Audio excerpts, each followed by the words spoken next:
Hello, and welcome to today's subscriber contract, the IronLung jobs Sapienza, set in Sapienza and supplied to us today by Isaiah Wyatt 2012. So moving on to our briefing. Good morning, Agent 17. Our client IronLung Hardware Company has discovered an entire forum of whistleblowers. They are spreading the word of IronLung's dangerous factories. This is a huge mess. While our team traced the forums for data and info, we have discovered 5 more whistleblowers.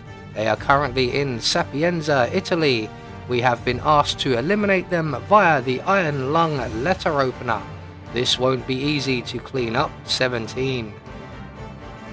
So moving on to our targets, and today we have 5 of them, along with a free map. So for today's challenge, we'll be starting as mansion security, and we'll be bringing with us a lockpick and a silenced pistol. So right from the start and off the bat, it seems our team has lost again. So we're going to put down that newspaper, make our way through Francesca's bedroom and into her office, and on the desk we will find a letter opener, and with said letter opener we can now make our way down to the ground floor where our first target is located. So we need to run all the way around the long way to avoid the enforcer on the opposite balcony. We're going to head all the way down to the ground floor via these stairs here. Once we get to the bottom, we're going to throw our letter opener against the wall. That will attract the attention of the cleaning lady in the corridor, and there is our first target. But we need this young lady out of our way first of all. So when she comes around to investigate, we're going to render her unconscious. We're going to deposit her in the crate provided, and once she is safely tucked away, we're going to open the door to the music room, and we're going to throw our letter opener on the carpet there to attract our target's attention. Just make sure that she is the closest to the door when we do this. When she comes in to investigate, we can then introduce her to cold steel. We can leave her there, but I'm going to be extra safe, and we're going to deposit her in the closet provided, or the crate provided. We're then going to make our way around to the bathroom and out the window, and we're going to head across over to the garden shed area where our next target is currently located, leaning on a banister, having a cigarette. So we're just going to quickly introduce him to cold steel as well. We can leave him there, or if you so wish, you can throw him over the banister. So we are 2 targets down with 3 more to go. Our next target is a little way off. In fact, they are a considerable way off. They're down by the harbour, and they are currently mopping the floor in the Sanguine shop. So we need to make our way all the way out of the Caruso Villa and down onto the promenade. So we're going to make our way down into the little kitchenette area here for the staff. We're going to grab the keycard entry door key, make our way out onto the promenade and all the way down to the far end, where we can then lockpick our way into the Sanguine shop without being spotted.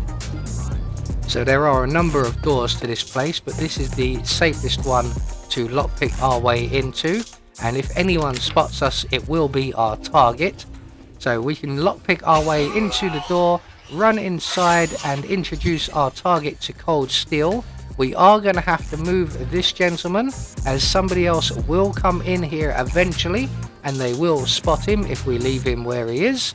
So we're just going to hide him nice and close up against the counter here, and he shouldn't be spotted by whoever it is that comes through this way. So moving on, we're going to head down to the harbour area, and our next target, who is the mortician. So we're just going to make our way straight across the harbour and over to the church where the mortician is currently located. He's outside the morgue having a cigarette, but if we've timed this just right, he should be just returning back into the building, and all we have to do is follow him inside, close the doors behind us, introduce him to cold steel, and luckily enough, the way he's fallen, he's kind of obscured himself, so we can exit the room, close the doors behind us, and move on to our final target. And our final target is a bodyguard located up in the town hall tower. So we again have a bit of a trek ahead of us, but we're going to make our way all the way around to the rear of the town hall tower, and up the drain pipe into the town hall offices, out through the opposite window, and up the drain pipe to the security area where our target is located. We're going to quickly reselect our letter opener, introduce our final target to cold steel. While we're here, we're going to take his outfit, and we're going to take out the surveillance system, and that will just make our escape that little bit easier, as instead of going back down via the drain pipes, we can now run straight down the stairs all the way down to the ground floor, and we can make good our escape using the nearest available safe exit, which in this instance will be the Volkswagen Beetle exit. So no tourist for us today. Either way, we get away scot-free and clear, and once we get out of Sapienza and through this tunnel, which is rather scary as there are no lights, we will get confirmation all of our targets have been eliminated according to plan. We had no objectives, and that in turn will gain us a silent assassin rating. I have been Anubis, and I will see you all in the next video.